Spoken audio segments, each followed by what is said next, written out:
Здравствуйте, мои дорогие! Я снова рада видеть вас на своем канале. Ну что, девчоночки, сегодня новый урок. Поехали! Итак, как я вам и обещала, сегодня у нас вторая рука моей клиентки с вреднючими ногтями.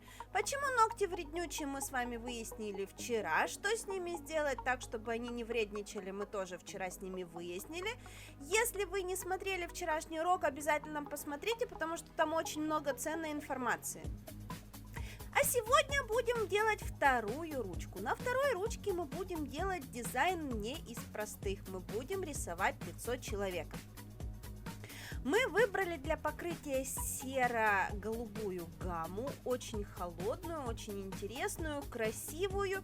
И лицо будем рисовать тоже в этих же оттенках. У нас получится такая себе серо-голубая девочка.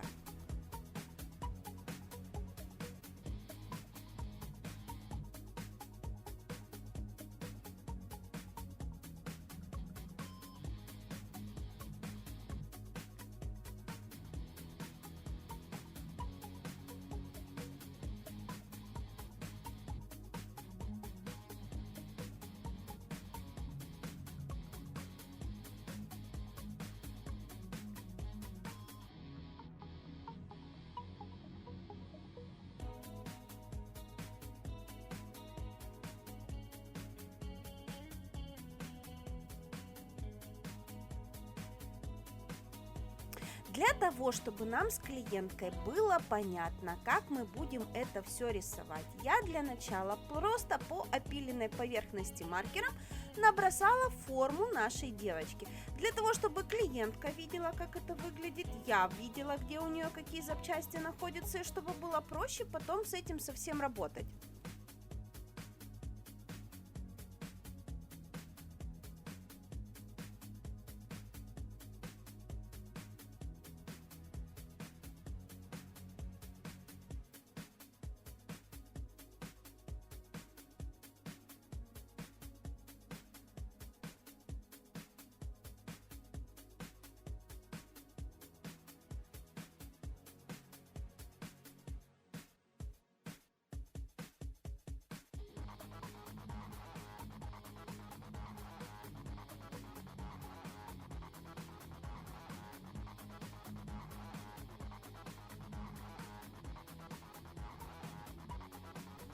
И после того, как наш набросочек готов, мы уточнили все возможные элементы, решили, что мы немножечко исправим форму лица.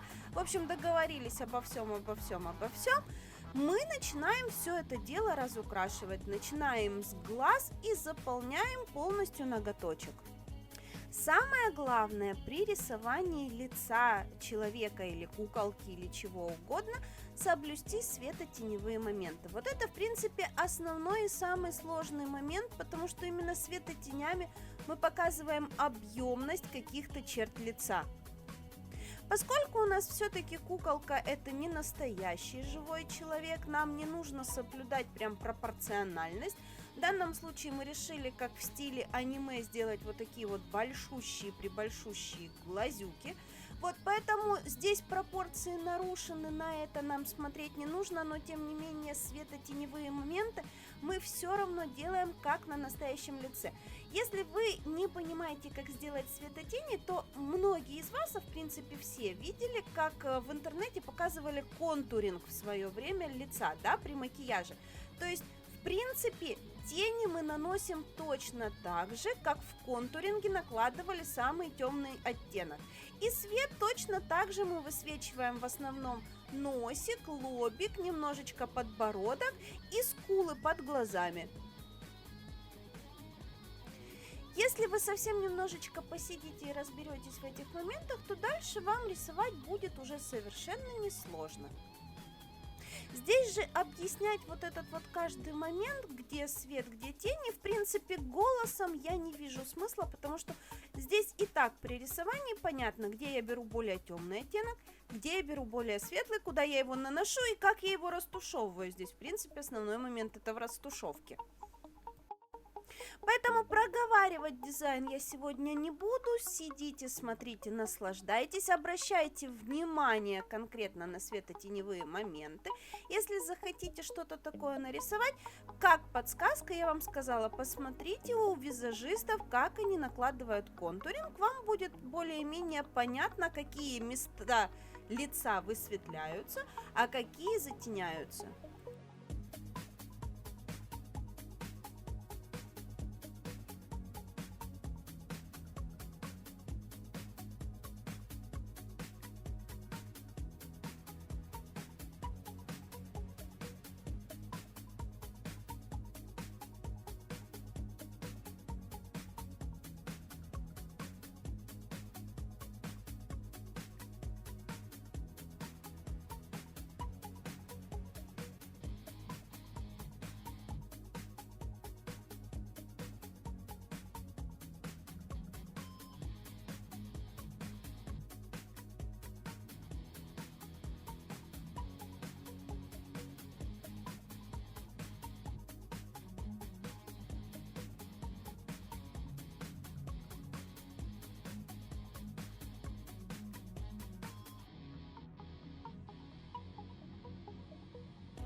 После того, как мы нанесли все светотеневые моменты, белой красочкой прорисовываем структуру волос.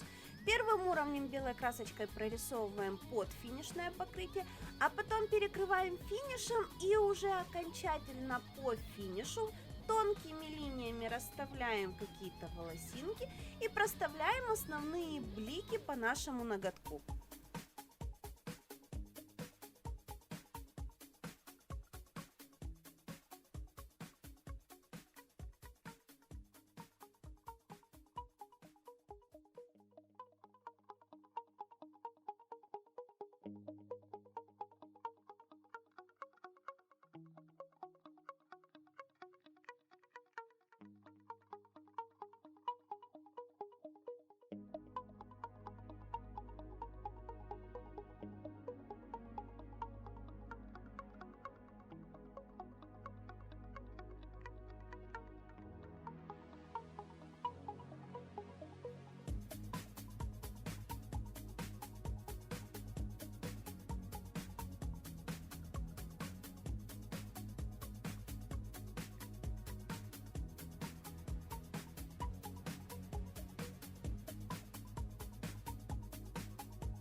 Итак, вот, собственно говоря, и все. Такая девочка у нас получилась. Очень смешная из-за того, что она сине-голубая, похожа очень сильно на снежную королеву или что-то очень зимнее, потому что использованы холодные оттенки. Вот, собственно говоря, и все. Надеюсь, вам сегодня со мной понравилось. Надеюсь, вам было интересно, и вы попробуете нарисовать человека, потому что это самое сложное, что можно только придумать. Но если в нем разобраться, то самое сложное становится довольно-таки простым. Ну а на сегодня у меня все. Надеюсь, вы не забыли поставить лайк и подписаться на канал. Я же на сегодня с вами прощаюсь. Всем до новых встреч. Пока!